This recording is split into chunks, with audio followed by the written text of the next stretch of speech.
প্রিয়তমা শব্দটা হয়তো তোমার কাছে নতুন শোনাবে, তার কারণ তোমার সাথে আমার বিশেষ কোনো পরিচয় নেই। প্রথম পরিচয়ে তোমাকে প্রিয়তমা বলে সম্বোধন করার অধিকার আমার নেই, যদিও এটা আমার অনধিকার সম্বোধন, একতরফা মনের অভিলাষ, তথাপি বাস্তব। তুমি তো জানো human life is a drama stage. তার অর্থ হইল মানব জীবনটা একটা রঙ্গমঞ্চ।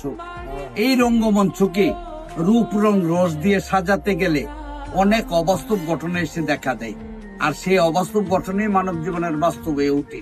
আমার লিপি প্রেরণ তো তদ্রুপ। তুমি বিশ্বাস করো আর না করো, এছাড়া আমার কোনো উপায় ছিল না। প্রেম যদি মানব জীবনের সত্যিকার সম্পদ হয়ে থাকে, তাহলে আমার কোনো অপরাধ নেই। তুমি হয়তো বলতে পারো, যাকে চিনবো না, যাকে জানবো না, যার সঙ্গে কোনোদিন আমার ঠিক মতো কথা হয়নি, তার এই ধরনের চিঠি লেখার কি অর্থ হতে পারে? দেখবি, মানুষের মন অর্থহীন নয়।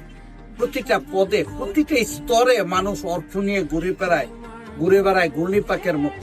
আমি তোমার কাছে সম্পূর্ণ